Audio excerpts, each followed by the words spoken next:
Shall I begin? Okay. Hello, good evening, everyone. Namaste and good evening from Tokyo. It's a pleasure to be assigned a moderator's role for this webinar on bridging the learning gaps caused due to pandemic. My sincere thanks to Ashish Bansal, Director, Yardsticks Educational Initiatives, for inviting me to the webinar. To give you a brief about myself, I'm a passionate educator for past 2 decades. I represent Global Indian International School, a school which has global footprints in 10 countries across the globe. It's known for educational excellence and is recently declared as the world's most awarded network of schools by UK-based World Book of Records on August 1, 2021.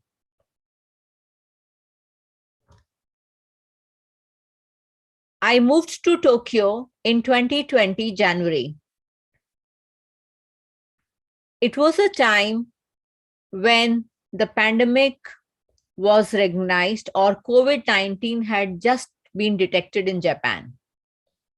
Having a first-hand experience of a new country, a new environment, and a new culture, and the new challenge it brought with it, I can say it with confidence that this pandemic has changed the teaching and learning process forever.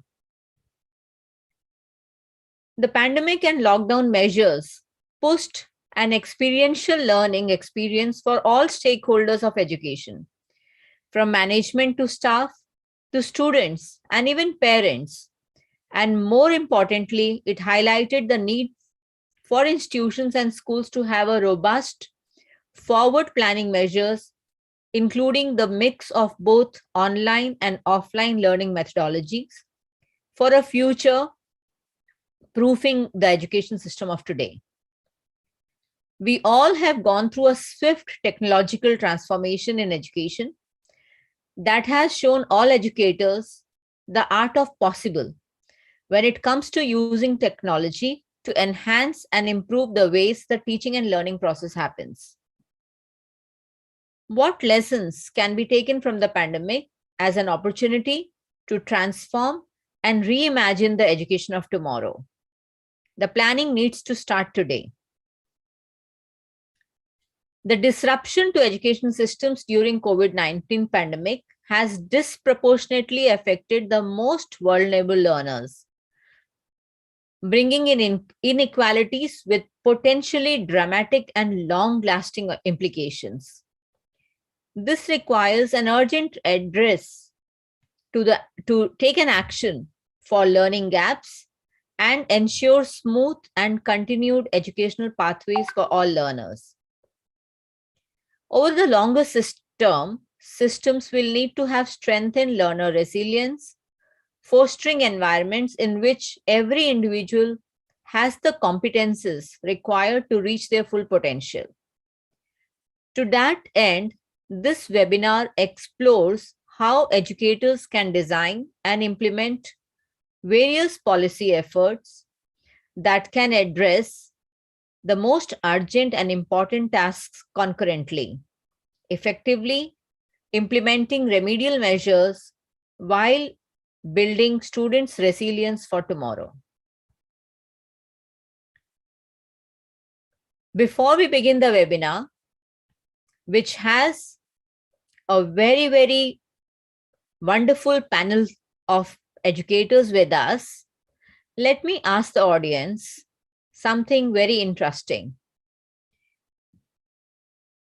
I hope the audience is ready to participate in an audience poll. Which of the following has been most affected area in learning? So I request the audience to choose. You have multiple options to choose. Which of the following has been most affected area in learning of children during pandemic? Is it the social skills, the emotional intelligence, reading and writing, problem solving, conceptual knowledge, creativity, collaboration, digital literacy, or communication. Let's see what you need to vote for and which one do you feel is the most affected. So audience, do participate in the voting.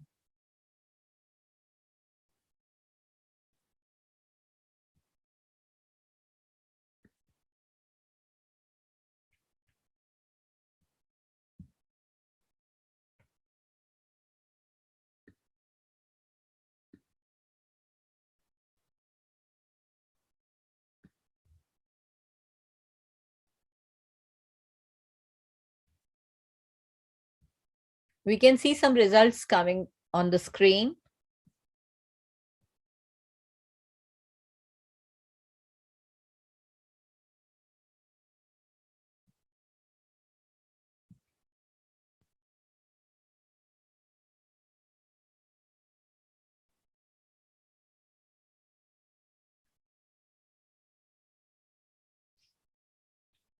I see that the social skills reach up to 40%. Maximum people are voting for social skills. The next in line are emotional intelligence, reading and writing, and conceptual knowledge are almost reaching up to 8 to 10%. And problem solving seems to be least affected. I could also read it in a manner that problem solving has been most enhanced during the pandemic time. So, wonderful response from the audience.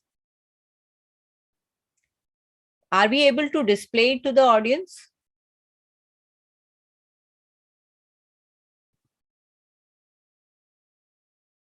Yes, ma'am. The results are displayed. Okay, great.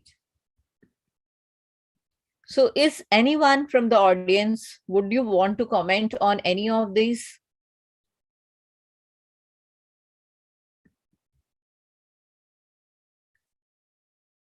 Let me ask Ms. Jyotsna Devi, would you want to talk about any of the learning gaps? Or anyone from audience can raise hand.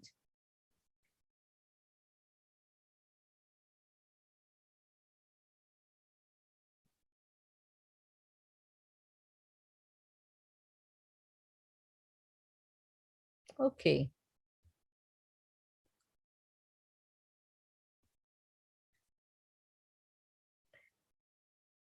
Fine. Let me also take you to the next level of this webinar. We begin with, we have a, okay, I have some message coming in. One Anshu Saxena says asynchronous mode of teaching has not been able to cover the learning gaps. Yes, many questions have started coming in, but before we take the question answer session, we would first hear out from our distinguished panelists as to what they have to share with us. Let me introduce you to the panelists. We have with us Nidhi Thapar, Vice President Academics from Ryan Education India, Ritesh Mishra, CEO, New Dreams Education Africa, Nandita Prakash, Education Advisor, Sri Ram Global Schools India, Mr. A. Sattar Mustafa Amri, Principal, Al Rawabi Private School, Bahrain, Suzanne Saraya, International Director, Explore Learning USA. May I first invite Ms. Nidhi Thapar, Vice President Academics, Ryan Education India, to share with you her expertise and answer some of the very relevant questions which the audience have given in pre-polling to all of us. Ms. Nidhi Thapar, please. Thank you, Madhu. A very good evening to my co-panelists and of course, all the educationists who have taken out time and are part of this webinar. As Ms. Madhu shared, I'm Nidhi Thapar and I head academics at Ryan Education, a company that is into school management. I've been in this field of education for more than 2 decades now. And over these 2 decades, enough and more I've heard about teachers by choice or teachers by chance. Born teachers, they are born, they become teachers. So there's always a debate that goes on. But I have no qualms in saying that I am a teacher by chance, but having become one, I took to it as fish to water. And I realized that this is what I'm supposed to be doing. And this probably, if I can even make that statement, this is my true calling. What drives me each day is the belief that I, along with my team, am making a difference in the life of the learners under our care, each day, each moment that they are under our care. So that's my driving force. At Ryan Education, we have a student base of over 12,000 learners, and we manage schools across geographies in India. Our vision statement talks about nurturing future-ready global youth. Youth who are positively and responsibly going to impact the world. We live by this statement. Each program that we implement, each of our practice, we ensure that we are leading our learners towards that. Our core, of course, remains our learner-led, learner-centered, innovative pedagogy. And very proud of our teachers, our innovative learners, our inspiring educators who translate our dream into reality in the classrooms. While we do all of this, there is, of course, a lot of focus on the learning environment that is catered not for just the students under our care, but also the staff that works with us. Our strength is our robust processes, our practices, our programs that cater to the requirements of all kinds of learners and ensure a complete holistic experience for them. You can probably sense the pride in my words and in my expressions. And this sense of pride comes in every time when a parent comes to me, a student comes to me and says that what they are doing or the way they are learning or the way they learned during virtual schooling, they were the first ones among their friends to have done that. We provided experiences while people were still thinking of how to go about it. Very proudly, I can say we delivered them. And of course, the credit goes to our entire team who made it happen, the team of principals, the teachers, and of course, my colleagues at Ryan Education. Coming to the point of the discussion today. Now, over the last 2 years, obviously, there has been a paradigm shift in how learning happens. While on the other hand, we are dealing now with the gaps in learning. What I feel is before we even start looking into these gaps, there is something much more that requires our attention. And I think the poll which was conducted and the response we got, where 40% of the audience members say it was the social skills which were impacted the most. It reminded me actually of Maslow's hierarchy of needs. Now, his ideas, for those of you, I'm sure most of you would know, that he talks about the basic needs being met first before the individual desires the secondary or the higher level needs. Hence, before we even try to address the cognitive needs of our learners, it's imperative that we look into their socio-emotional needs. Our students, whether 3-year-old or 13-year-old or 18-year-olds, have struggled for these last 2 years. They've been cooped up in their homes. They've been socially disconnected. And this is only, the tip that I'm talking about. I'm not even getting into the depths of other issues that would have cropped up. And obviously, this has had an effect on their mental well-being. So as a first step, it is important that we initiate steps towards these as we welcome our students back to schools. Speak to your children, discuss with them what's happening in their lives, what do they want to do. Have open forums, have something what we call the quality circle time, where the children are free to discuss and share without being judged. Create those forums for us. Be sensitive to the needs of your learners and be very, very observant. You are with the students the whole day. So be very observant about their behaviors. There will be some students who will reach out to you openly, but there'll be many to whom you will have to reach out. So make that extra effort.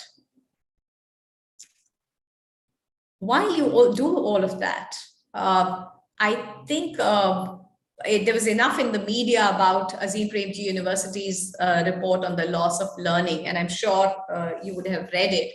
It talks about 92% learners having a learning loss in language skills, 84% having in the mathematical skills, something as basic as identification of numbers or the mathematical operations. So obviously, these statistics are an eye-opener and further reiterate the need for plugging the learning gaps. While we plug the learning gaps, it's just not about doing it. We'll have to identify what the problem is. We'll need to allocate time for it. And then we will have to put a very structured plan to plug these gaps. I am aware that a lot of institutions start the academic session with a bridge program, a 15-day, 20-day rigorous revision of concepts, if I can call so.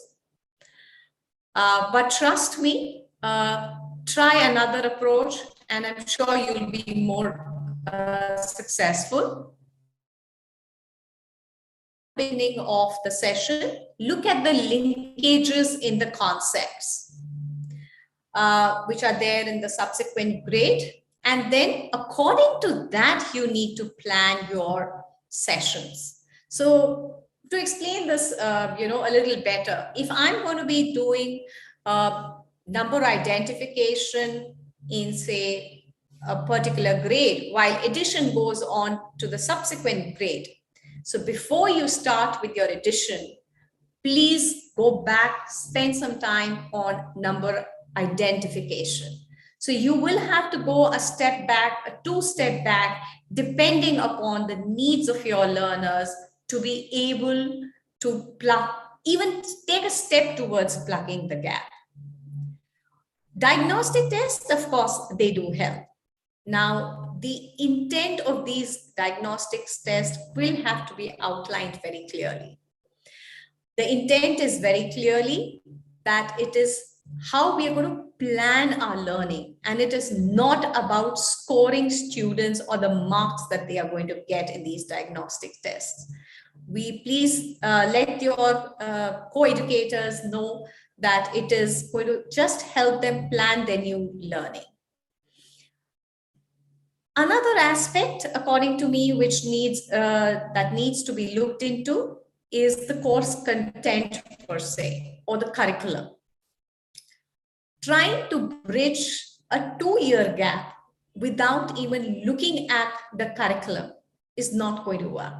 It's only going to lead to disaster, because the teachers, in spite of their best intent, will be struggling to finish the portion on one end while trying to, plug these gaps that would have cropped up.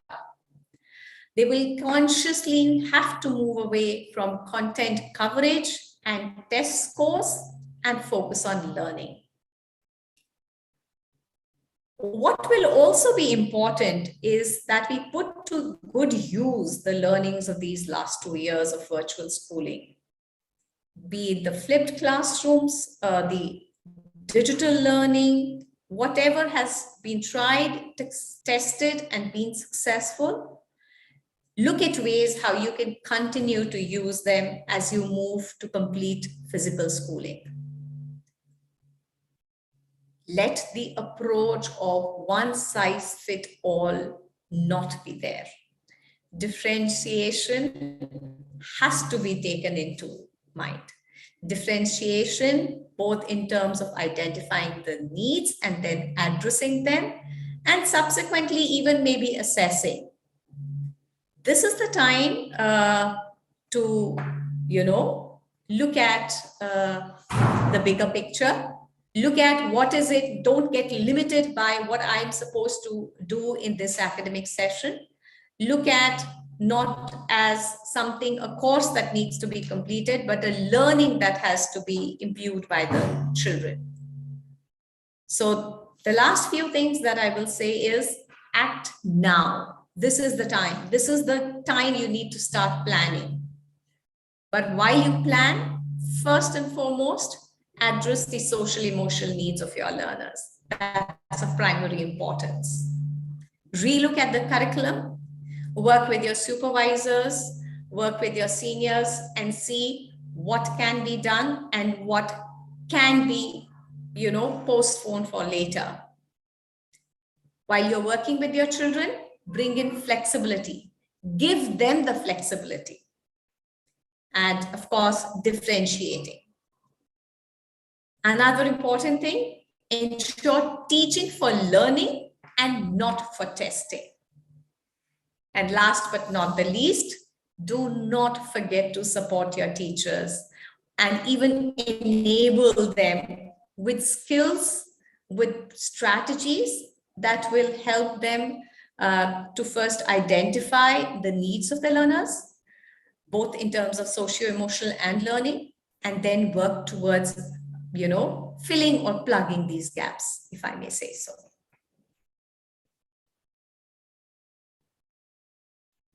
Thank you. Madhu, over to you. Thank you, Nidhi. I love the phrase teacher by choice and teacher by chance, talking about, social skills, Maslow's hierarchy of needs, and speak to children, create forums for communication, quality circles for that. You've given wonderful suggestions of bridge program, giving linkages in the concepts. These are wonderful strategies I believe are tried and tested. And suggesting for differentiation is a way forward. And support the teachers. I believe this is very, very important. Thank you so much. And let's take another question based on what Nidhi spoke. And may I ask to display another question, which is, about teachers. Can we have the poll question now? Are teachers more prepared and equipped than earlier? It's a very simple question on yes and no. So you have either to choose yes or a no. Although the question does implicate, if you ask me, it's a 50% answer. So let's see what the audience are talking about. Are they more prepared and equipped than earlier?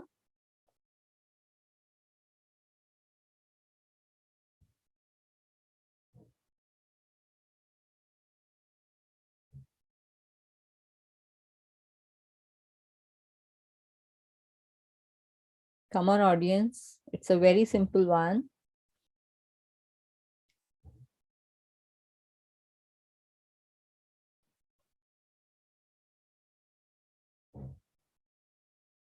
Oh, I think the poll is very interesting. It shows a lot of confidence in teachers who have been the crusaders in this pandemic. And I'm sure our next speaker, Mr. Ritesh Mishra, CEO, New Dreams Education Africa, is definitely going to, talk up on this aspect about teachers, and also on the burning question on, how to identify the learning gaps among students and how to bridge those gaps. So over to Mr. Ritesh Mishra. Thank you, Madhu, and thank you, Nidhi, for excellent presentation. I would think I would pick some golden words that Nidhi spoke. For me, the favorite was be observant. As teachers, we need to really start with that. How are the students' feelings? How are the teachers feeling? How are the parents feeling? How is the environment in the school? And if we start with that, I think we will go a long way. In this short time that we have, we are going to talk about, the teacher, the curriculum, the school, and the tools. The teacher, the curriculum, the school, and the tools. Now, before we do that, my name is Ritesh. I represent New Dreams Education. We run a network of school in Africa, affordable, high-quality schools. And we have 6,000 learners in our network in the East Africa. The experience of pandemic in Africa has been very particular because we were already lagging behind in terms of the technical know-how, in terms of education technology reaching us, educational innovations reaching us, has taken time historically. So it has been an interesting experience in the pandemic, especially the longest closures that we faced in these parts of the world. So the most important thing, as administrators, I'm sure in the attendees, we have the administrators, and it's a very important task for them to talk about the teachers. What are the motivation levels of teachers? That is something which we need to build on. And definitely, one thing which we have observed, in our network is the positive attitude of the parents, which is now higher for the teacher than it was before, because now parents had become teachers and they realize that it is not easy to be a teacher, right? So I think that is something which is going to embolden our teachers to deliver better.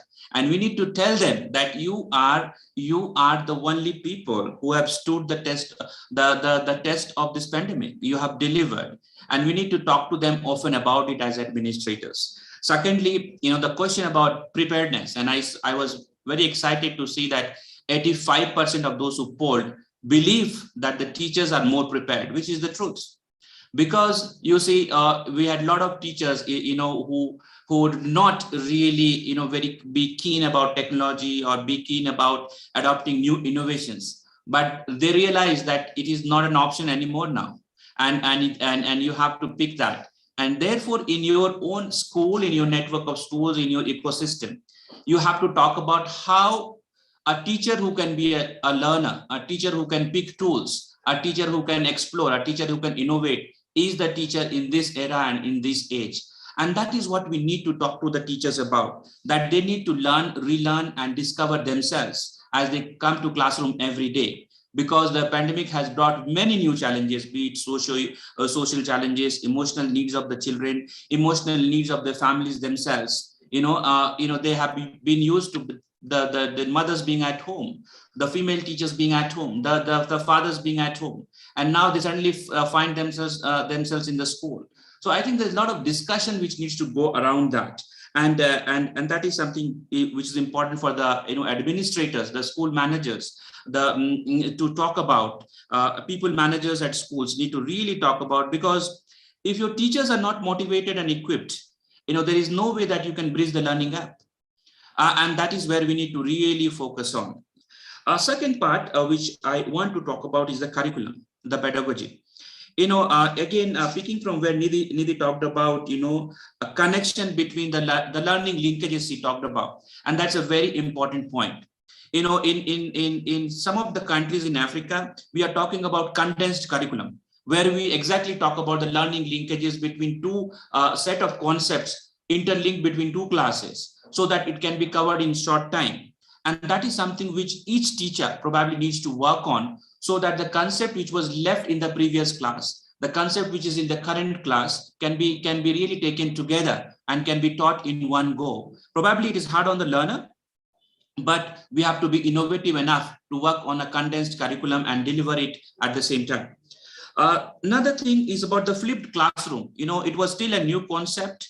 A lot of us did not believe in that, but we realized that with so much to cover, I'm sure your colleagues, your teachers in the network, they talk about how much syllabus they have to cover.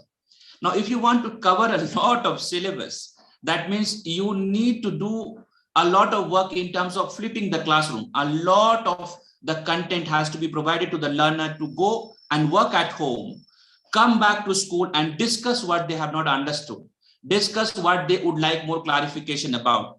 It increases the workload on the learners in one way, but it also ensures that a lot of concepts are covered very quickly. Flipping the classroom is very important at this point of time, so that learners can take some of the work, some of the load from the teachers and do a bit of learning at home as well, and not go back to the pre-pandemic era where all the learning mostly happened in the classrooms. Again, how do you deliver the content is also important. In our network, we have been talking about hands-on learning. We have been talking about learning in the farm. We have been talking about learning near the pond. We have been talking about learning in the garden. Unless we make the learners really experience learning, they are not going to cram so much in such short time available, and their interest itself in learning would go down. Therefore, we have to ensure that learning is interesting. And this is only possible when we do a lot of hands-on learning, where learners experience the concepts what they have been learning in the classroom. Third important point is about the school itself. Is the school prepared? Is your school prepared to receive learners? Yes, we might think, okay, we have open windows, we have done ventilation, we have done, sanitation, we have sanitizers, we have, temperature guns, we have COVID certificates. But is that the preparedness we're talking about? Probably not. Is your staff prepared to receive learners? Are your teachers themselves mentally prepared to come back to school? And that is something which we really need to talk about. Much as we talk about safety of the learners in the school, safety of the staff in the school, we also need to talk about whether mentally and emotionally we are all ready. And I believe that we need to conduct lot of workshop. We need to conduct many workshops on that, on the social and emotional well-being, before we even start about talking about learning. And that is important, that once we prepare our teachers, once we prepare our learners, it would be better and faster in terms of covering the learning gaps. Again, what are the incentive for the learners? Why would they want to come out of the screen? They have been very good, cozy in front of the screen, right? They have been comfortable. They can switch off the camera and just go away, have some lunch and come back. Why would they want to leave that comfort and to be in school? Probably a lot of learners have missed school. They want to play, they want to go to the library, they want to go to the computer room, they want to, participate in debates, in clubs. But we need to have that add-on incentive for each learner to be in the classroom. What is that attracts the child to the school? And that is something which we need to have a proactive program in terms of building the incentive program for the learner. Of course, they have appreciated learning. They have appreciated schooling because they have missed their friends. But then to continue their interest, maybe in the first couple of weeks, they would be very excited to come to school, which we see that, children come on time and they want to be in school. But what happens after 3 weeks? Would they still want to come to school? Do we have enough motives for built in the system so that they still want to come to school? That is something, again, the school needs to really talk about and work on that. Then finally, about the tools. EdTech companies can do, wonderful job here. There are products which are off the shelf. There are products which are, readily available. but then probably we need probably some kind of innovation tweaking around, how we can cover the whole gap, and the tools that we have, mastered in, whether it, a number of teachers in the whole world, maybe not everybody wanted to use Google Classroom. I mean, how many of us used really? I mean, in 2019, I mean, except say a few schools which wanted to use them, but now you see how useful this tool has been. It has made our life easy, right? So why don't we continue that? Why don't we use those tools? You look at the polls in Zoom webinar, right? It is so easy to flash a poll in a class and get to know live how much the child has learned, right? So these are simple tools which teachers have mastered, and I think we should keep that emphasis, that we should not forget about these tools. This has helped us in the pandemic, during the pandemic, and it should continue in the classrooms. And also then, educational edtech companies can come in very handy to really repackage the offering, repackage the curriculum, repackage the delivery of the curriculum. And I think schools should work on that customization and on that repackaging if we are to deliver and we have to bridge the learning gap. I think these are the points I wanted to talk about, and I thank everybody for listening in. Thank you so much. Thank you, Ritesh. I really appreciate the way you've brought in various aspects of the learning gaps, providing wonderful solutions around it, and talking about the condensed curriculum. This is something everybody needs to look at. Concepts which are missed can be delivered through that, using flipped classrooms in helping them in covering syllabus, and hands-on learning, experiential learning is a way forward, and aspects of safety for learners, their social emotional needs, incentives for learners. Let me share the example with you. I mean, one example is that children would love to come to school because they don't want to miss their physical education class. They do not want to miss extracurricular activities which go on. Meeting friends, that's a big incentive. And wonderfully said that teachers do need to be learners for life. This pandemic has taught us that learning never stops. It has to go on for the learner and the teacher. And edtech companies, yes, they have come a big way, very creative and innovative tools they've come up with, which have supported learning, and there is no reverse to this. And that brings us to another question of the poll. On the poll, Ritesh, thank you so much. And this question is talking about, can edtech companies play significant role in helping schools? I know Ritesh has already answered that, but let's also hear from the audience.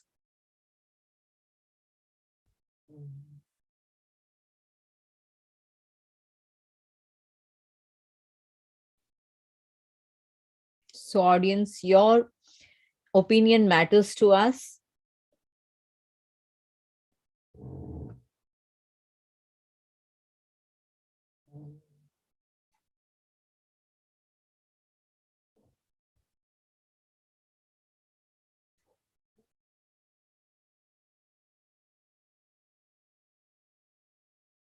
How can we forget how,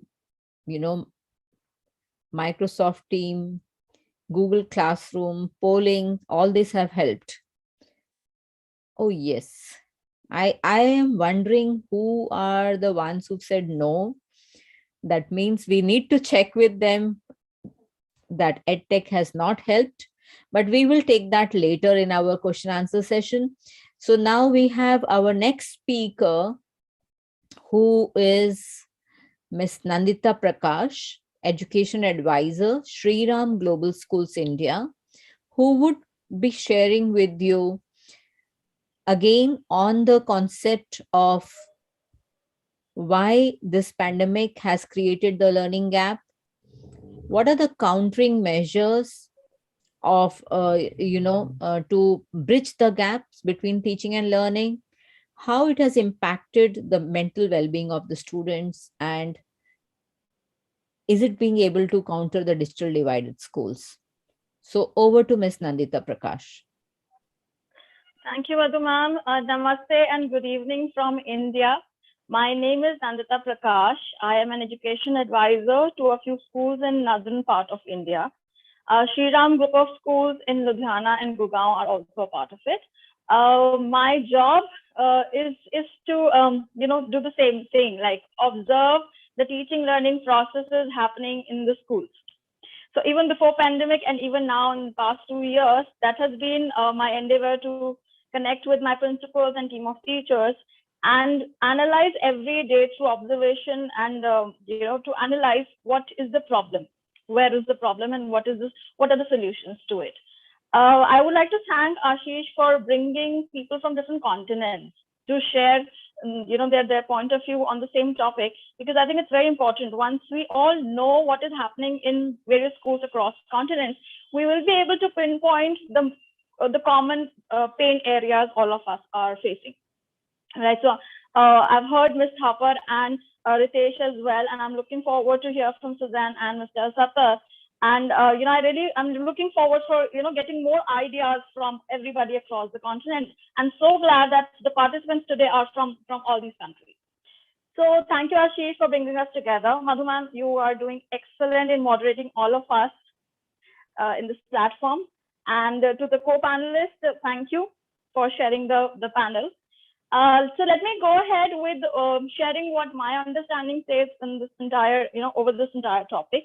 I would like to start with giving a brief about the problems, according to my understanding. What are the problems? Because I think the half part is done if you identify the right set of problems. In our poll also, and most of us, we end up assuming what the problems are, but it is always important to study the surveys which are happening across various continents. And in India, in let's say US, UK. So there's one similar study, which was done by McKinsey very recently across various schools in UK and US. So let me share what is the crux of their study. They clearly say that apart from the various effects on the overall well-being of the child, the two major core academic areas which they are suffering are around mathematics and reading. Right. So what happens if these two areas are majorly affected and for prolonged time? So one is students who do not really learn the proficiency of language till 3rd grade. The chances of learning to read and to learn further decreases by 70%, right? And the child will stay affected the rest of their life. The second, I would say the downside of not being able to understand the mathematical concepts during the middle years, concepts like fractions and the divisions. So the children are not able to cope up with mathematical concepts in their higher classes. Right? So you see, if this is the observation which has been made, there are data which is shared on public domain as well, which you can also study to see what is the actual effect, the tangible effect that is happening on our children on academic land. At the same time, there are other surveys as well, which also talks about the similar pattern which is observed in children's mental health. Right, so this is one. Second is, again, this data can be analyzed in every continent and every country, wherein it's clearly evident that the absenteeism has increased many folds, whether it is online or offline, whether it is hybrid. There's been a huge increase in absenteeism across all classes, across all age groups. Now, if your children are not present in your online classes or offline classes, every other effort that you're making, it's not going to be complete till they participate. Right? That's one. Second is, which is again adjacent to the same problem, there are higher cases of high school dropouts. Right? So if these children, of course, most of them belong to underprivileged sections, or in India, especially in government schools, but the rate of dropouts in high school is more than ever. Right? So when we are analyzing areas such as children's mental health and their social skill development, we should also be aware about these social issues which are also recurring simultaneously. Right? So I personally have divided this into two different parts of solution. So one is when children come back, Of course, you're looking at their academic performance, development in academic performance, but at the same time, we will also have to work on their broader well-being, the whole well-being. Right. So let me share you a few points about the academic performance, which is not different from what Ms. Thapar or Ritesh shared in their, in their examples. So number one, have a proper access of the learning gaps, the learning styles, and the level of understanding of children, so that you can bifurcate them into various groups and make their separate remedial plans. Now, EdTech companies provide you a lot of support in there, because when you're creating these remedial classes or remedial plans for different groups of children, these resources can be commonly shared. So you don't have to rework on the resource every time. All you have to do is sit with your supervisor or academic coordinator and analyze which resource should be utilized when. So it's about better planning. You can save your time still, right? So I think a lot of focus has to be done here. At the same time, when the teachers are doing their academic planning for the current session, as well as for the remedial planning, they have to be minutely observed and supported in every step, every week, every month, every day for that matter, right? Next is personalized learning intervention, which might also include some after-school support. So as schools, we all should be ready for that kind of a support, wherein we create a personalized learning intervention for every child. This will come only after you have done a proper assessment of the learning gaps and the learning styles of children. Then schools should also, institutions should also be open towards hiring more specialized employees, which are trained professionally to handle children with learning disorders, because they will have bigger learning gaps, right? So I think parallel to this, the entire remedial plan should be planned, keeping a special educator in the panel, or the people who are specially trained to handle learning differences in children. Coming to the broad, to bringing the overall well-being of the child, I think it is very important that now we engage our student counselor more than we ever have. We probably have to hire new people in the project, because group or individual overall sessions for students is very, very important. And we cannot sideline it any longer. It has to be parallel to our other practices for academic performances, because this is equally important. Secondly, orientation for parents is very important, right? Because what you're doing, why you're doing, what is the need for these counseling sessions is very important. So I think parents of these children also have to be oriented alongside. We also need to focus on student counseling related to being resilient, right? So special sessions can be conducted, one-to-one sessions can also be conducted. Capacity building program, and not to forget the other half, which is our teachers community. So capacity building program and stress management programs are very important for our teachers right now, because 2 years of teaching online, offline, hybrid has been very difficult for our teachers.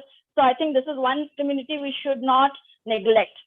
Also, small efforts, that appreciating your teachers, aligning them and appreciating the small efforts that they are making to progress will go a really long way. And at the same time, I understand there have been different reasons for the industry has, especially education industry, has been affected because of various reasons. And at the number of places, in number of schools, the teachers are underappreciated, I would say. So I think small gestures such as dividing the workload among the staff members, giving the salary, disbursement of salary on time, or monetary appreciation is also necessary. So I think keeping all these things in mind, and in the broader picture, I think in every country, what we must need is a special fund from the government, which will be allocated immediately to do a similar survey, wherein you understand, nationwide survey, wherein you understand exactly what these problems are, where do they really lie, what is the age group of these children, and how can we create resources for this, so that these fundings can be reallocated to these various areas, and all the difficulties can be taken care at a greater level. So majorly the schools which are not as resourceful as other schools and government schools, they are the ones who are majorly suffering. And if you talk about the total number of students going to these schools, is definitely more than the ones which are going to resourceful schools. So I think that is one major problem area. Thank you, Madhu ma'am. Over to you. Thank you, Nandita.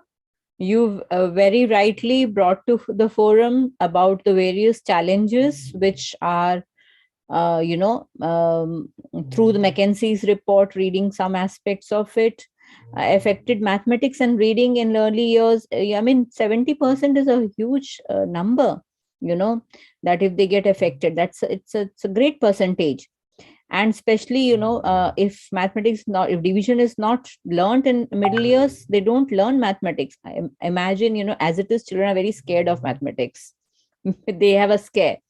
So these are very daunting statistics. And yes, absenteeism, which has increased, it shows disengagement. But yes, solutions also are there, as you are mentioning about personalized learning intervention, providing a special needs educator, parent orientation, student counseling. All these will definitely prepare the school to meet up with the measures to address the learning gaps. Thank you so much, Nandita, for sharing your beautiful insights with the audience.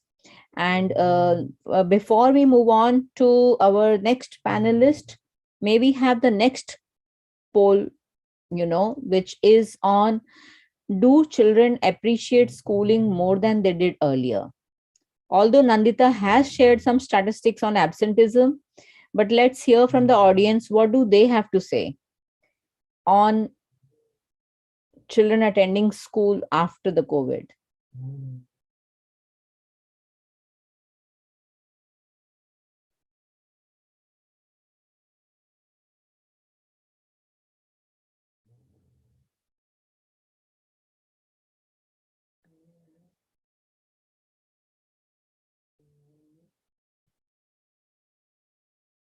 I'm not allowed to poll, but if you ask me, they do appreciate.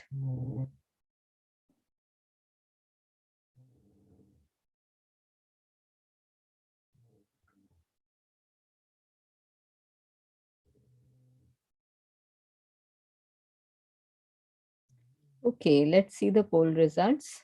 Yes, they do appreciate. Children also appreciate coming out of the homes and going to school. So that's a good sign. Thank you so much once again, Nandita. And may I now invite Mr. A. Sattar Mustafa Amri, Principal Al Rawabi Private School, Bahrain. So he brings with him a rich experience of the Middle East, and he will be sharing with all the audience about how the impact of pandemic has been on mental well-being of the students, how the learning gaps have been identified, and how in his school or in general, the bridge between the teaching and learning process can be brought smaller, and how it can be effectively addressed. Over to Mr. Rabi.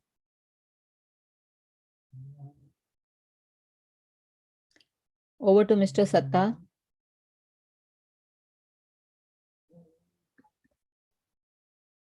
Please unmute yourself.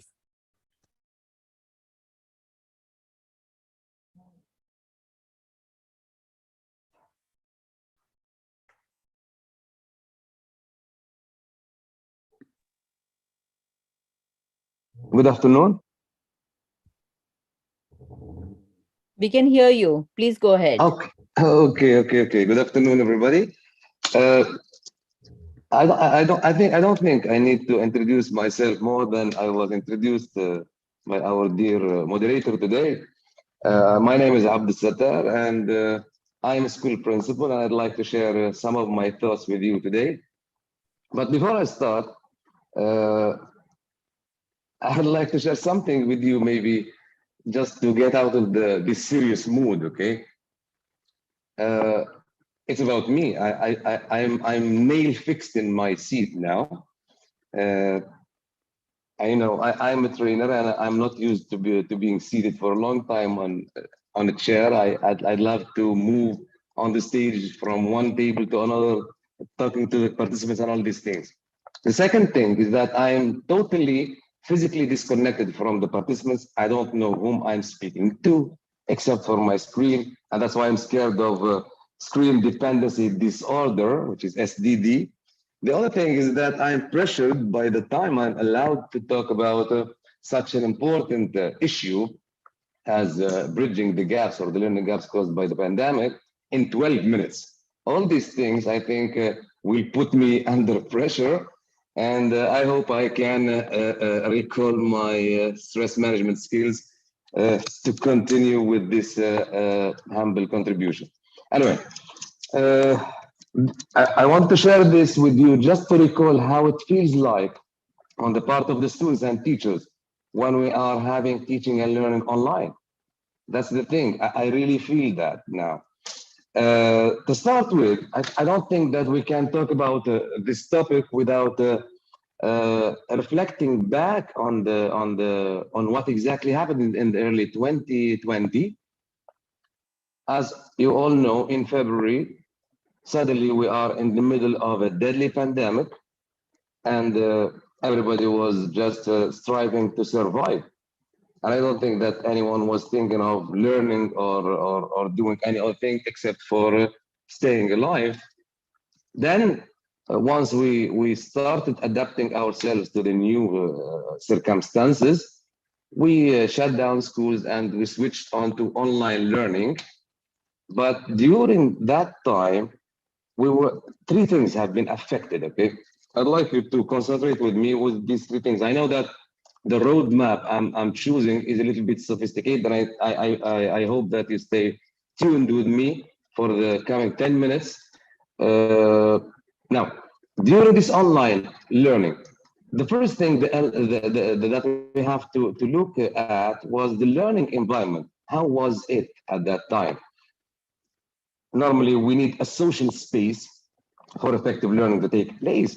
However, that social space has become totally virtual with no physical interaction, no social connection, no felt security. And I will capitalize more on what is meant by felt security on the part of the students. And we don't need to talk about the digital divide and the most privileged and the least privileged students. That's the first thing. So the first thing that was affected by the online teaching and learning was the learning environment itself. So we switched from physical classrooms to virtual learning spaces. The second thing was the teacher. And before we talk about the teacher, please don't forget that the teachers themselves were under the same stress as students. So we should not just look at the students. Now, most of the teachers, as much as I know, started this online process of teaching while they lack the adaptive skills. Maybe because they did not receive enough training or something like that. So anyway, they were not very well prepared, or let's say they were unprepared, even technically. Some teachers didn't know how to operate the platforms or I don't know, these sophisticated digital devices. So number one, learning environment. Number two is the pedagogical readiness of the students, of the teachers. Then we move on to the most important part in the teaching and learning process, which is the student. Now, on the part of the students, during the online teaching and learning, the students displayed or demonstrated that they really lack the learning skills needed to do some independent learning. And I remember that since 2014, we've been talking and recalling and reiterating, please work on the whole child education. Do not just focus on the academic content. Design learning that targets the development of the learning skills. We need to equip the students with the learning skills, mainly critical thinking, problem solving, creativity, and communication, so they can continue learning even if they are outside the classroom. And now, during the online teaching and learning, students have missed or they have suffered from this lack of learning skills, and maybe that's why the gap was big later on when they came back to school. We discovered that there is a very big gap now in learning. Now, at the emotional side, the students emotionally, they were not ready. You know, that they were working under anxiety, stress, fear. Some of them were suffering even from sorrow, having lost some members of their families, all these things. And unfortunately, again, the students didn't have the necessary life skills, namely the emotional regulation skills to manage those newly emerging emotions. Right. Having all this said, in such a learning environment, what was the, I mean, how did the students look like? Of course, now, number one, we had a remarkable drop in students' performance. Now we can see that students have negative attitude to learning, and just because during the online, I'm not generalizing, but most of the students during the online teaching and learning, they had lower cognitive engagement in online lessons, uh, and the thing that was really missing at that time, because I was observing some of the lessons, is the student-student interaction. Of course, the ultimate result was a loss in learning, or what we call a learning gap. So this drop in the students' academic performance cannot be attributed only to the deficiencies of online teaching and learning, but also more importantly, to the students' state of emotion during the pandemic. As I mentioned earlier, such as loneliness, sorrow, fear, and all these things, and anxiety. So with a little relief, students came back to school with that fear, but that fear is coupled with three major characteristics or traits. The first one is inconfidence. Students are inconfident. Number two, they are demotivated. And number three, they are disengaged. And the ultimate result is a student who is more or less socially disengaged, emotionally dysregulated, and academically struggling. And this is what I call, or what we call, the COVID-19 new normal. That's the new normal. That's the reality that we have to deal with right now. A socially disengaged student, an emotionally dysregulated student, an academically struggling student. And that's why I don't think that this is an easy thing to do. And by the end of this presentation, I'll tell you what I call the process of bridging the gap, or the learning gap caused by the pandemic. Well, this is the situation now. And you know, the number of students affected by the pandemic is more than 1,380 million. It's about 1.5 billion. And as I told you, don't forget the teachers also. The big number of students affected by the pandemic puts a lot of pressure and urgency on us to act systematically, but more importantly, promptly and very quickly, before these habits develop into a culture. Then I think we need Mr. Michael Fullen's lifetime research to change this culture. Because it's by chance. Yesterday I was told that a teacher received a student in the class, and she was the only student who attended the class. And to my surprise, the teacher told the student,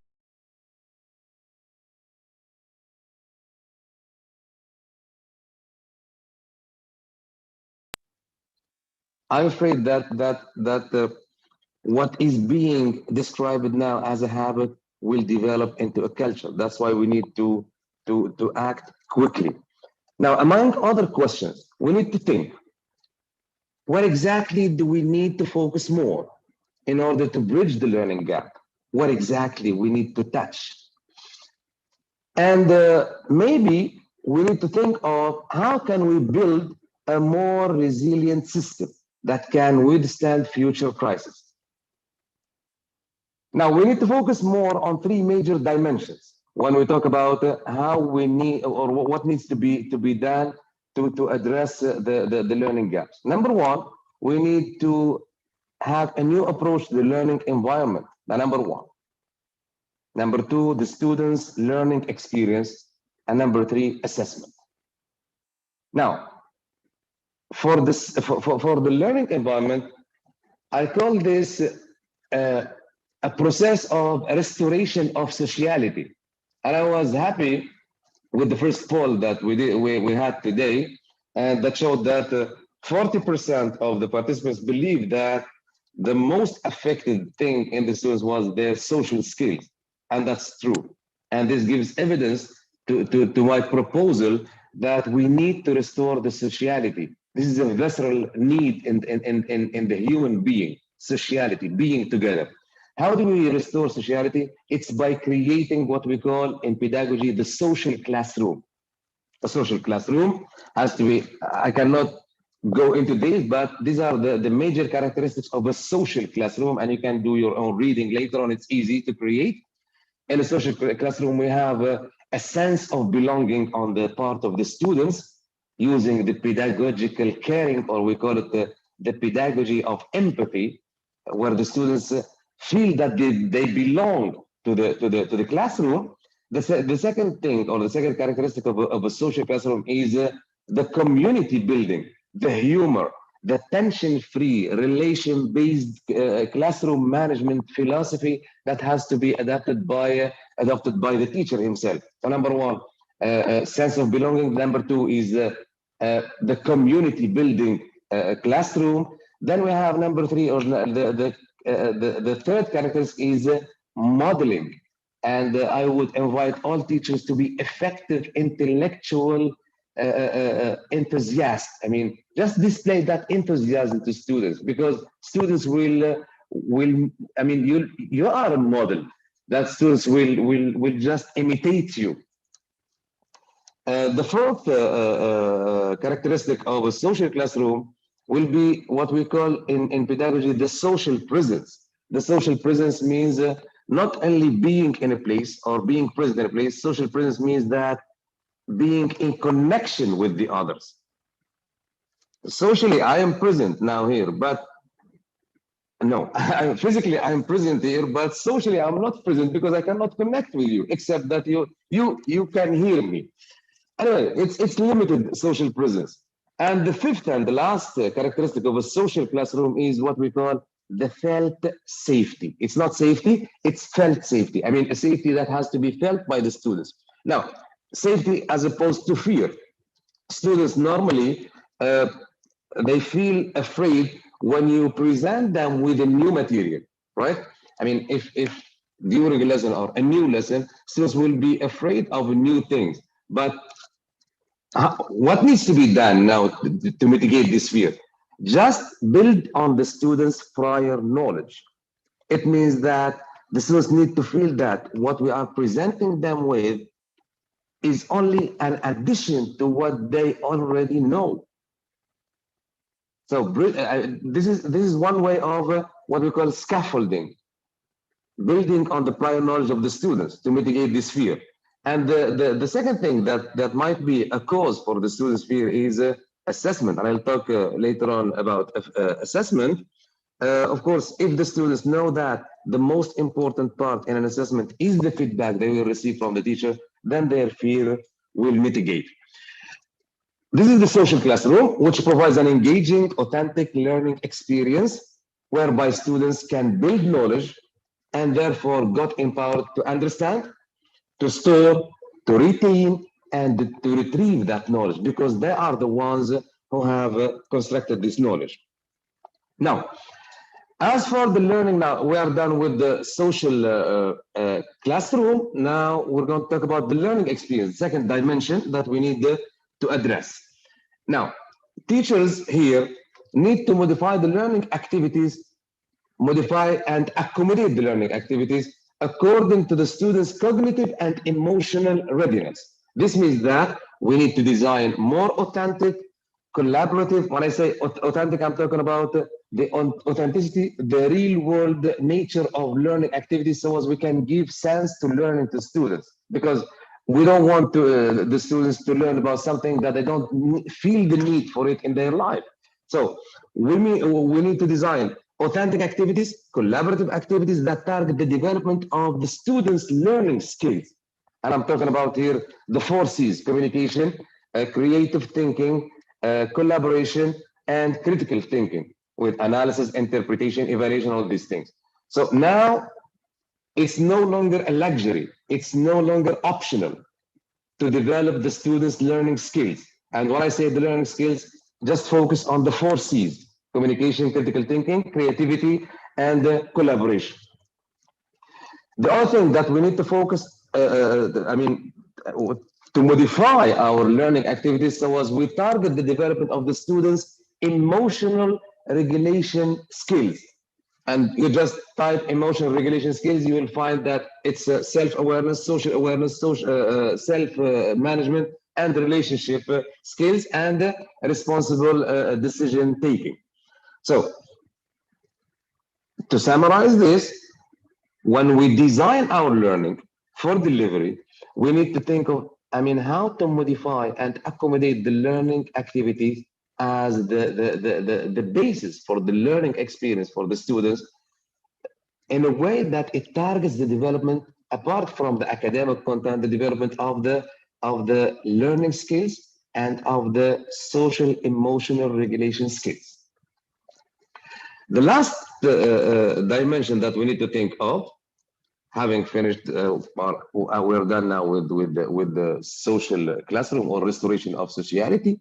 Then we talked about the learning design and delivery and the new approach to the students' learning experience. Now I'm going to talk about assessment. And in assessment, we need to assure that we achieve a shift from what is widely known in pedagogy, the high test and anxiety, to the low test and anxiety. Because when I say assessment, we say test, we say exam. This is what comes to my mind. We say quiz. All these are assessment tools. Now we need to reconsider or to have a new approach to these assessment tools. The first thing, I think that students after the COVID-19, and now they are in school again, they need more frequent assessments. More assessments. You'll tell me now you're going to put the students more under pressure? No, not at all. We're going to give them a lot of assessment, but specific assessment. Because, we cannot do any what we call retrieval practice without quizzes. However, bear in mind that these quizzes or these tests or whatever assignment, whatever you call any tool, okay, make sure that they are feedback oriented. The number one. It means that they are followed by feedback, and this feedback has to be given by the teacher promptly, quickly, on time, and that feedback has to be actionable. It means that it tells the student what needs to be done to refine and improve their work. So assessment, which is feedback oriented. Number two, or the second factor to have this assessment stress-free or anxiety-free, is that it's rubric based. We need to share the rubric with students. And I always repeat this. Rubric makes the students more focused. Rubric sends the message to the students that we have high expectations from you, as if I'm telling you, I know that you can perform this task and you can achieve the standards or the success criteria I'm sharing with you in this rubric. And number three, which is the most important thing, is that most of these assessments, at least in the beginning, make them low stake or zero stakes, okay? Maybe you'll tell me, okay, no stakes at all. I would prefer no stakes at all, okay? Because I don't want the students to be concerned with the score or with the mark, putting too much pressure on the students to get good score or good marks will make them what we call the strategic learners. Strategic learners. It's a very negative word, this word. Strategic learners means the students will learn the strategies of how to get good scores instead of learning academics and academic content, okay? And of course, by the way, this is what some teachers and most of the parents, what we call the counterproductive role of the parents, putting too much pressure on the students to get good marks. Now, with low stakes or zero stakes assessment, we are not concerned with marks. The objective is formative. It's anxiety-free at all. We don't have any mark. Now, if we do this to the students, providing them with feedback, then the students will have a chance to refine and review and improve their work. Again, they will receive feedback that they are making some progress. Then they will have that sense of achievement. You know, everybody would love to have that sense of achievement. Even when we are adult now, playing a simple game in our mobiles, I personally feel angry if I lose in a game.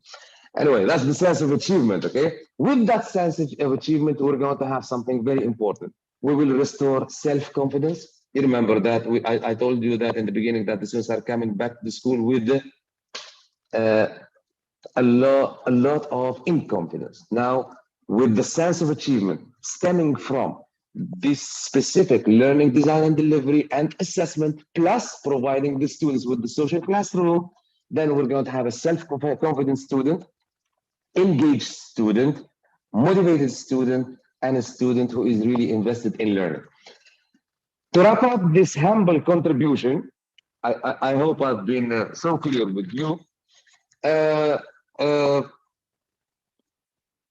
To wrap up this humble contribution to this very interesting webinar, allow me please to conclude that bridging the learning gap caused by the pandemic is a character rehabilitation process. When I say character, I'm not talking about academic, I'm talking about the whole child, emotionally speaking and cognitive. The emotion and what is emotion, what is cognition. It's a character rehabilitation process that targets in an integrative way the students' emotional balance and cognitive satisfaction. When I say integrative, it means that no one should precede the other. I know it's difficult. It's difficult, and it needs a lot of support from the school management. And I think that even at the state level, countries or as a governments should think of a rehabilitation plan to implement, because teachers need a lot of support. And these two things, I mean, achieving the emotional balance and the cognitive satisfaction of students, it needs a lot of effort because they have to go hand in hand. We cannot start with one and lose sight of the other. So if we work towards achieving the emotional balance of students and the cognitive satisfaction of students, then we're going to empower them to be more self-confident, engaged, and motivated, and most importantly, invested really in learning. Thank you very much. I hope you have enjoyed my presentation. See you again, inshallah. Wonderful, wonderful insights, Mr. Sattar Mustafa. And I really love this, the aspects and dimensions of social classroom which you shared with the audience. Lots of questions which you have raised are debatable, especially, you know, giving more assessments. And I'm sure audience would agree with me, and we would love to discuss this with you post the session, how to go about it. And focusing on building a resilient system and character rehabilitation process wherein both the community, the government, and the school comes together to bridge the gap is really, really the need of the hour. Thank you so much for sharing these insights with us. And we have our last panelist, Ms. Suzanne Saraya, who's an international director for Explore Learning, and she's from USA. And she is a very passionate educator in the short time I had in an interaction with her. So I invite her to share her experience on bridging the learning gaps with the audience. Over to you, Suzanne. Thank you so much, everyone, for this opportunity to connect with so many educators.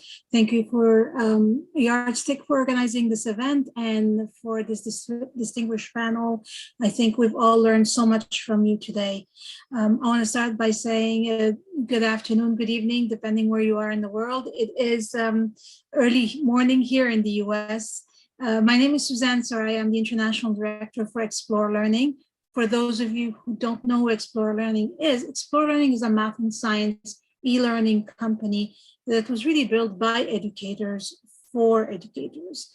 Our programs are all focused on math and science, and they encourage really to embrace your inner scientists and mathematicians and develop deeper learning at foundational STEM concepts.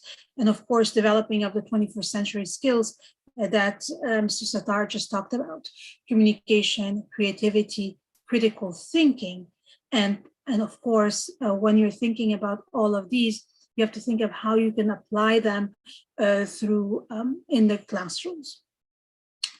As you may already know, some of our programs, Gizmos, Reflex, Frax, and Science for Us, they're all research proven. Nothing that we bring into the classroom has not been thoroughly researched. And when we're talking about COVID, it's good to kind of look back just for the last couple of years and kind of think of where we were. I mean, at one point last year, as others have mentioned, we had 1.6 billion students across 190 countries that were out of the classroom suddenly and overnight.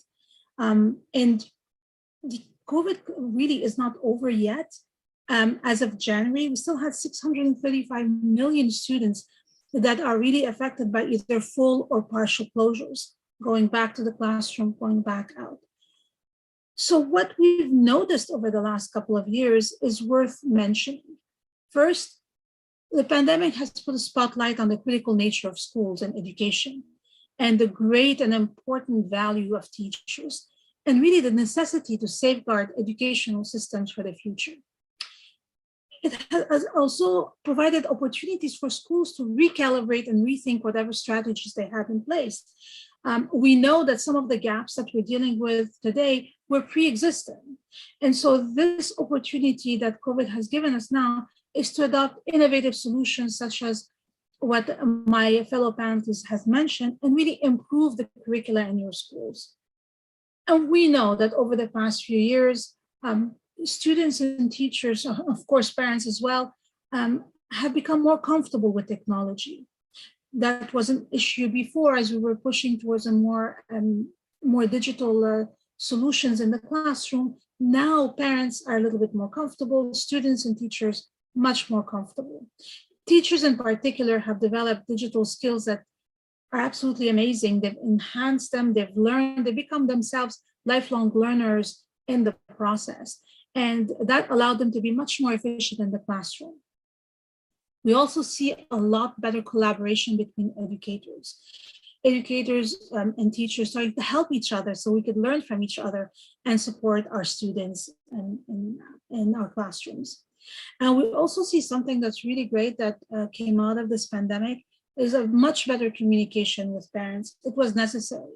Our parents were our lifeline, and we really needed them to be there for our students as our, if you want, middle of the way coach. The other thing that we did notice is that we had to change the type of instructional materials we were using. The material now had to be much more flexible, differentiated, inclusive, and more engaging. And it had to support growth mindset and bring in varied approaches to learning.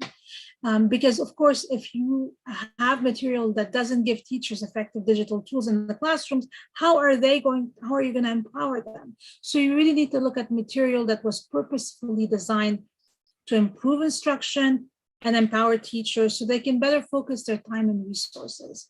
And we know that resources are always limited in the classroom and in schools, as much as whether you're in a very small school or very large school, whether you're a top tier school or not, you always have a limit on your time and a limit on the resources that you have. So we needed to think about what are the best methods to use, what are the new discourses we can bring into the classroom to support attainment, but also progress. And of course, well-being, student well-being has become a major topic. As you have noticed today, it's been a very important topic. Now, we all agree that it's not enough to just simply reopen the doors after COVID-19 is over. We really needed to have a much more tailored and sustained support so teachers and students, of course, can catch up and readjust. I think there's a big readjustment that has to happen after all of these months of challenge. And I think a lot of challenges are still ahead of us. And as my fellow panelists have said, the time to act is now, because the future of an entire generation is at stake. So we find ourselves right now in a very tenuous balance between supporting students while pushing their learning recovery, right? How far can we push Should we bring in more rigorous programs? Should we start thinking about more assessment, like Mr. Sattar had said earlier? Should we focus more on the students' well-being and only that in the beginning? It's really big questions that we have. I think, in my opinion, we need to start by identifying where the gaps are specifically and figuring out whether those gaps were pre-existing or new. Is this some new problem that we're seeing, or is this something that we're seeing before? Prior to the pandemic, student well-being was an issue already. It was something that we talked about quite a bit. We were talking about how we can bring in better solutions in the classroom. Think about how classrooms have or not changed at all in the past 300 years versus, for example, planes or automobiles or your phone. Think about what the phone looked like, in the beginning of its creation to now. How big of a leap did we have in that development? Yet when you think about the classroom, it really has not changed. We still have students sitting at their desk listening to the teacher. And I think this pandemic has brought in the idea of, again, that shift from moving from a culture of teaching to really a culture of learning. So what solutions can we bring in? You know what the best, most proven solution is? One-on-one tutoring for each child. And that's impossible. We know we can't do that. So we need to think about what we have learned from this idea of this research that says that if we can spend one-on-one time with a student, we can really make a difference. And so then we go back and think, well, what can we do in terms of using the technology that we have and possible around us to really support our students? And when we think about the first area to focus on, it's really supporting the basic skills of our students and engaging them. We have to bring back the joy of learning. And to do so, you need to integrate STEM in the classroom. And you need to integrate learning games so you can allow students to develop not just content, but skills. Develop their critical thinking skills and their ability to process challenging information. So when we cannot do one-on-one tutoring, the next best thing is to start thinking to how to work with small groups.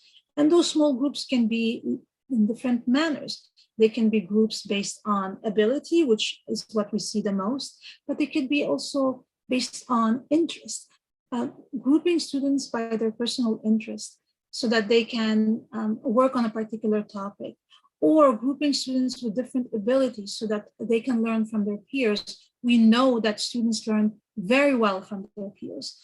Of course, differentiation and personalization are very important topics, and those will really depend on each classroom.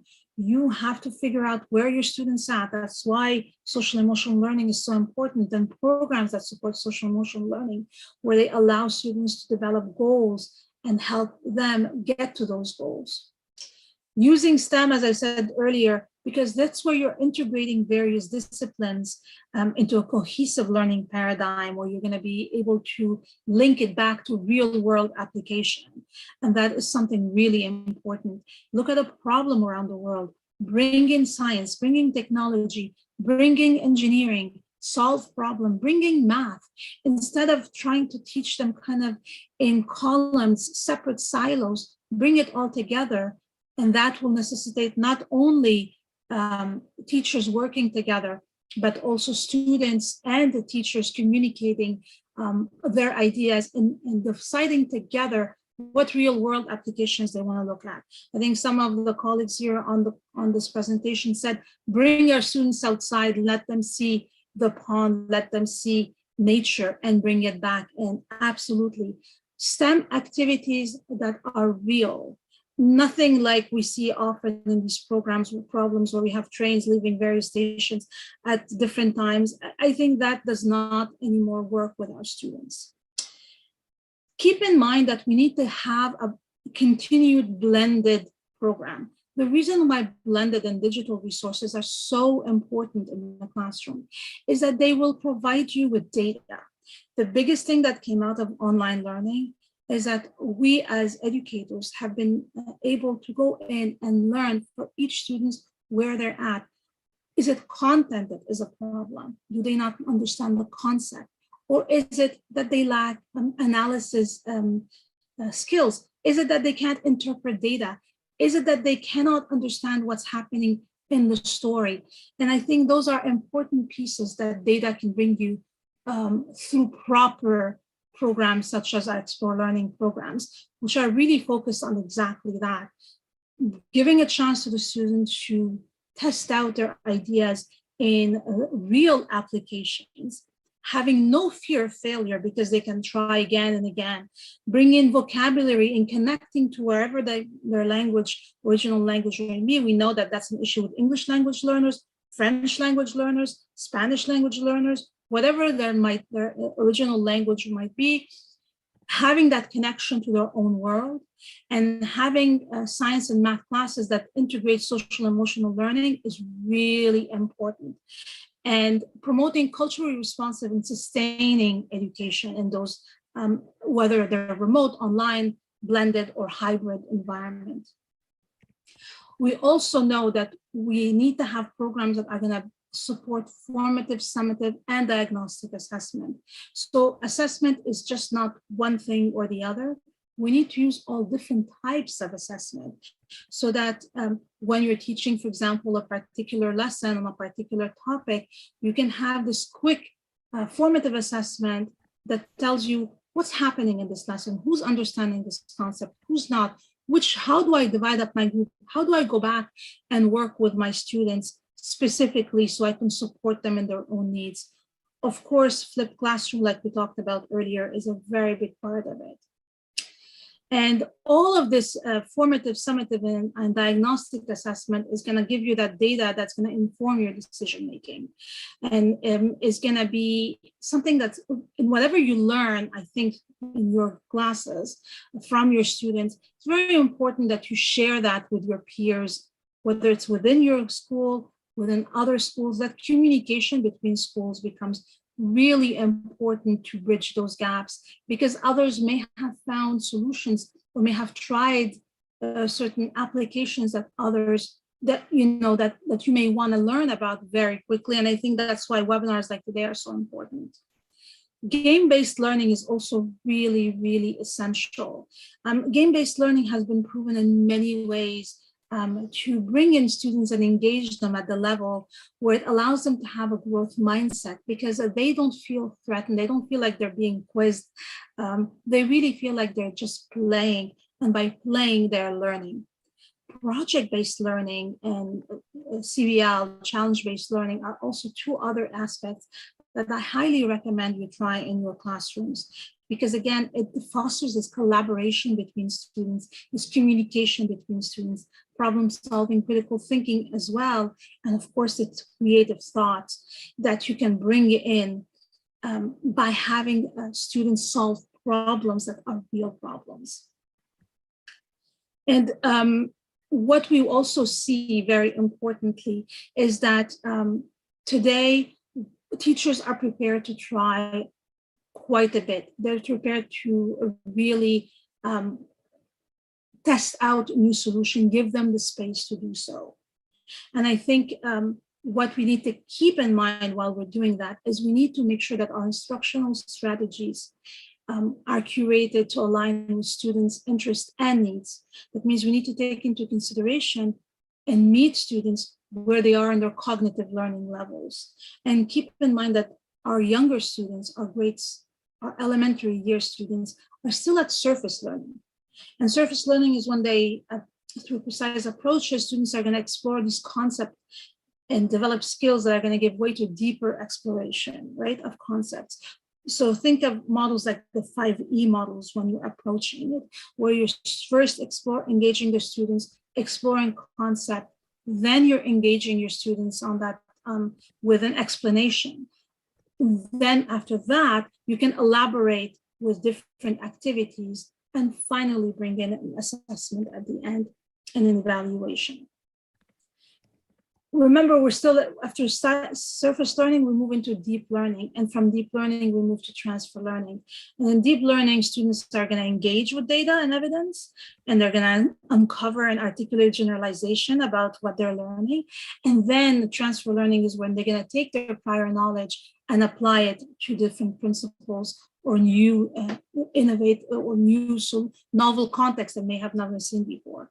So we have to take into consideration all of that, and we have to transition from where students are today to where we need them to be with a very clear process. So using, as I said, solutions like flipped classroom, making sure that they're supported, but with hands-on and experiential learning, and really giving them a rich virtual inquiry-based environment in the classroom, developing on STEM, making sure that your classes are inclusive and differentiated, promoting a growth mindset to support student well-being. We know studies have shown that if students are adopting a growth mindset, automatically it'll affect their academic success. And make sure that you're also focusing again on the basic. Math fact fluency is a basic, reading fluency is a basic. And don't forget to include robust professional development for your teachers. And all of this is something that we can work with you on supporting you in terms of math and science, and integrating these solutions into your classroom, because they're focused on exactly that, supporting you whether you had pre-existing gap, new gaps, or you're trying to reach the students as a whole. I hope I've not taken too much time. I know we're past the time, and I want to thank you all for your attention, and I hope I've answered a few of your questions through my presentation. Thank you, Suzanne. I'm sure you have addressed a lot of questions which came before the the session began. The audience had given a pre-session questions, and I could see from your presentation that you have addressed most of them, especially giving them the strategies of 5E, that is engagement, exploration, explanation, elaborate, and evaluation. A lot of focus on growth mindset. I think that encompasses everything. Having a growth mindset is definitely bringing in empowerment, bringing in collaboration, and bringing in everything which needs to be help us identify and bridge the learning gap. PD for teachers, I believe all panelists have laid stress upon this, and this is definitely preparing teachers for being learners for life. And this is very well said. Thank you so much.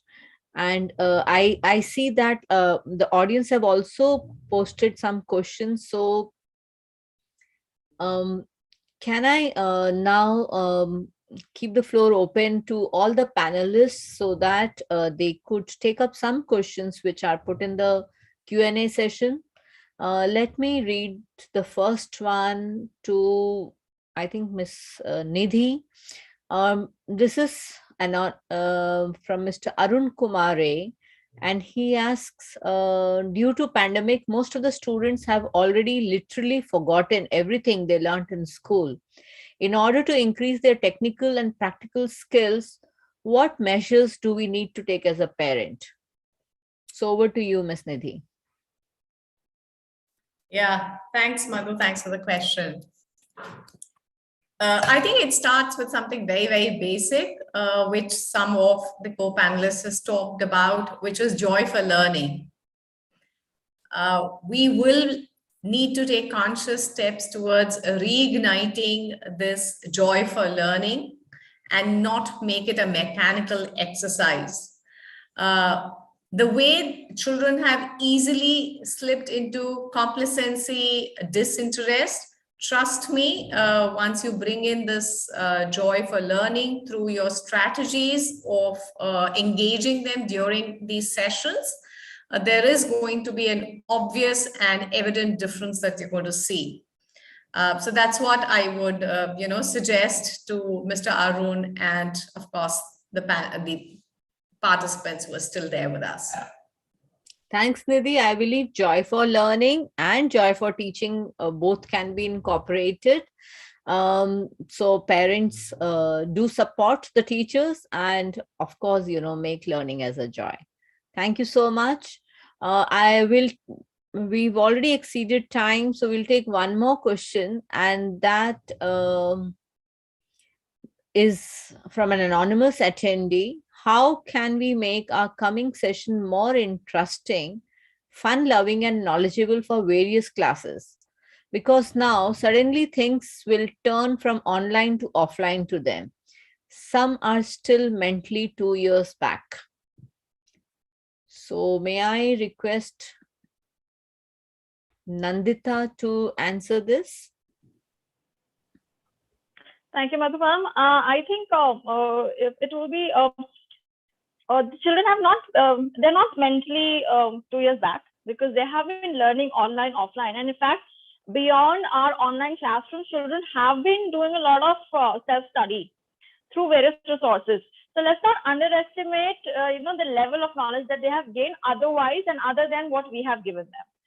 However, making the classrooms more interesting, I would say that creating an anticipation. So this exercise we also tell to the teachers when we used to have regular classrooms, that always think about a point of anticipation that you create before you introduce a concept in the classroom, right? It should be unrelated, yet it can be, a relation can be established.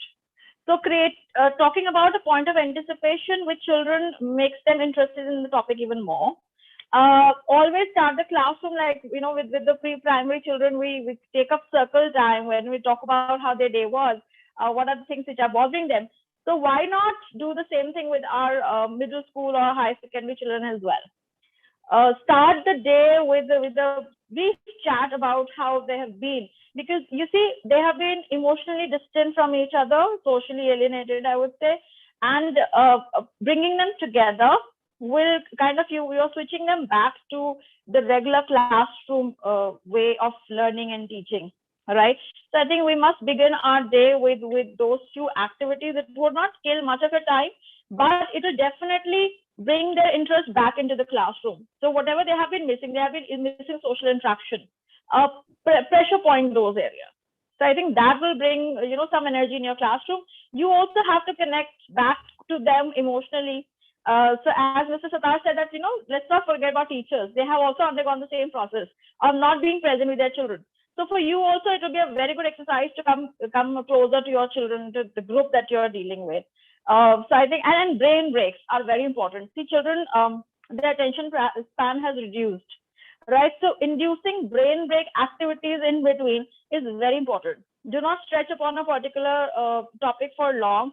Think of innovative ways of introduction. That's where the EdTech programs help.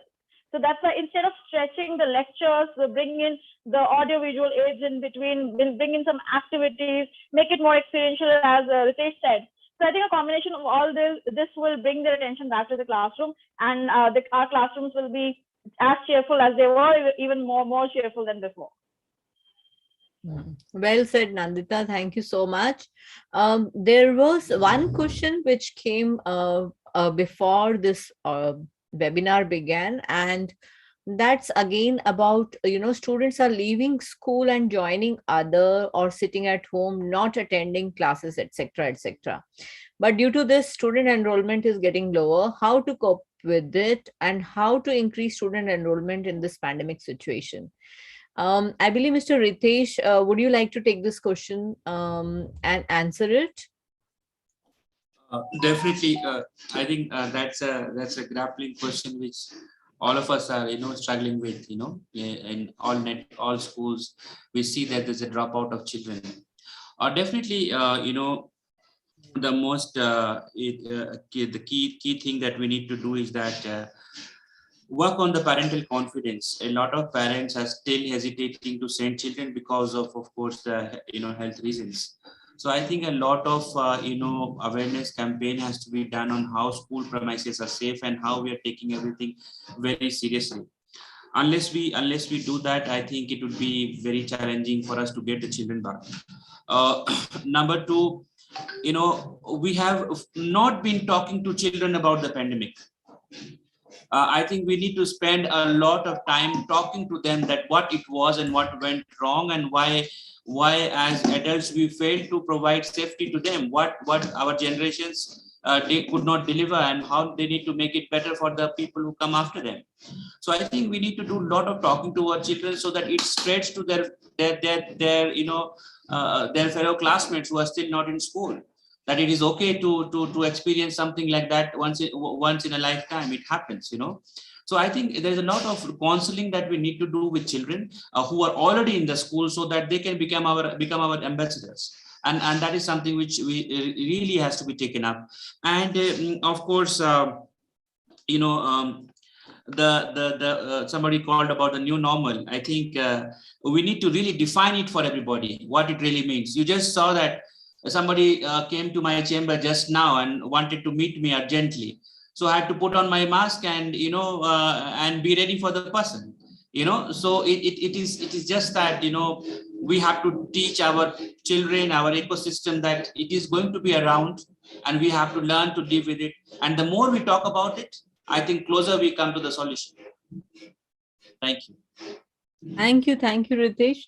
And I think this brings us to addressing all the questions which the panelists, which the audience have asked and the panelists have answered. I think some of them, Mr. Sattar has also typed in the answer for one question. So just to sum it up, yes, certain key initiatives which need to be taken to address learning gaps are bringing a personalized learning interventions. A personalized approach is very, very important in this era now. And these intervention approaches will or should include, developing individualized development plans, learning plans, providing one-on-one or very small group coaching for older students, providing flexible learning options, pathways, and transitions for them. Additionally, or specialized instructions for certain students, as special needs students were being talked about, and additional resources based on student needs like edtech tools, and if there are inequalities, then more resources need to be added. So a wonderful and very, very enriching discussion which we had from the panelists. So I take this opportunity to thank all the panelists, Ms. Nidhi Thapar, Mr. Ritesh Mishra, Ms. Nandita Prakash, Mr. Sattar, and Suzanne. It was wonderful interacting with all of you, and I'm sure the audience did listen to a beautiful interaction amongst all of us.